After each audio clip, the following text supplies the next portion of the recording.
Hey guys, thanks again for coming back to this channel. I hope you guys can hear me all right. My microphone is not functioning, so we're gonna have to make do. But today I just wanted to make a short little video because I know how some of our attention spans may not be the longest. I have a very short attention span myself, but so I just wanted to make a short video today. And today I wanted to talk about the widow's offering. Um, If you guys don't know the story, it's 4 verses in the Gospel of Mark. It's also told in Luke chapter 21, verses 1 through 4. Um, but I think it's very, very important. It's very short. It's only 4 verses, but it's very important, especially for very small or smaller independent churches. So the widow's offering, turn your Bibles if you got one, or you can just listen, that's fine too, but it's found in Mark chapter 12, 41 through 44. And it says, and Jesus sat over against the treasury and beheld how the people cast their money into the treasury. And many that were rich cast in much. And there came a certain poor widow, and she threw in 2 mites, which make a farthing. And he called unto his disciples, and saith unto them, Verily I say unto you, that this poor widow hath cast more in than all they which have cast into the treasury. For all they did cast in their abundance, but she of what she did cast in is all she had, even all her living. What this is saying is that when Jesus was sitting up against the treasury, watching what people tossed in, he was watching the rich tossed in of their abundance, their extra. And a lot of us Christians, even today, we still do the same thing. We toss in extra.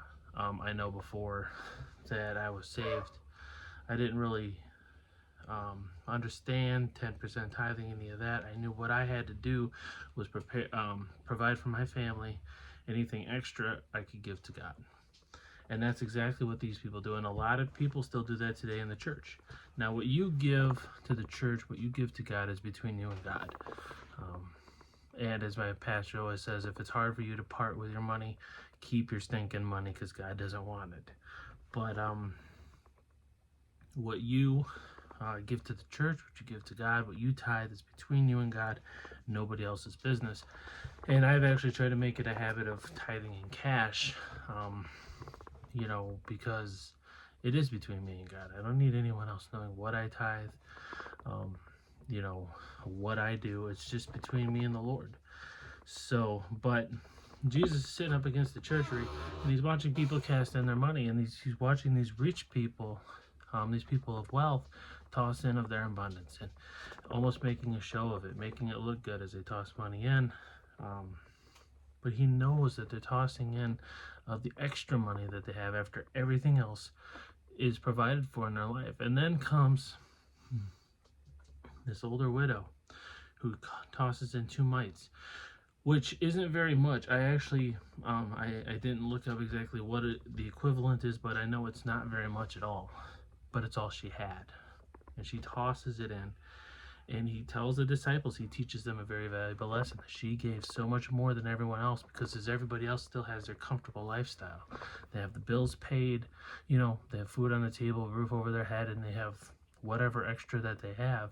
She tosses in everything that she has. She doesn't know where her next meal may be coming from. She may not know if she has a roof over her head. But she tosses in everything that she has. And it's a very, very important lesson, because I know in my church, we are an independent fundamentalist Baptist church. So we don't have a huge church. We don't have a huge backing like the Catholic Church may, or the Lutheran Church may. Not exactly how understanding of how they run their structures. But we are an independent Baptist church, meaning what we as a congregation provide for is what the church is able to use. And we have a lot of older women in our church. We have quite a few widows or unmarried older women in our church.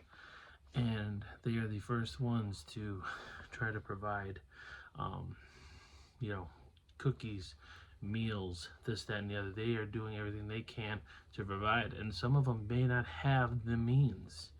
Where people like my age, younger, older, but relatively younger people, I'm still working, and I have that extra money. I have that disposable income. Maybe I have, income I could be using for that. The older people in our church are the ones who are jumping at the opportunities to provide. And this story is so important because I know it's like that in so many other churches. And another lesson that this is teaching us is that we need to give on faith. Everything that we need to do needs to be on faith. We need to understand what God's plan is for our life, and we need to live our life by faith, not by sight, not by what we can see, not what our plan is, but on faith and what God's plan is. People that write the check at the beginning of the month for their tithing, and they may not know what they're getting, that they're living by faith. They're living by the faith of God, that God's going to provide for their every need. I know a couple years ago, the year was an opportunity for when we did our annual elections at our church. There was an opportunity to become treasurer of our church. The treasurer, writes the checks for the bills and everything. He runs the checkbook, and does all that for our church. And one of the guys I was talking to, one of the deacons of the church, said that he had the privilege of doing that. And he said, if you ever want to watch God work, you ever want to watch, God take care of his people, take care of the church, do that job. He said, because there were times where he was writing checks, he didn't know if the money was going to be there. But checks had to be written, had to be sent out for the bills. And he didn't know if, he said their money wasn't there. He didn't know if it would be there. But he said every single time when tithings came in, he said every check was covered every time.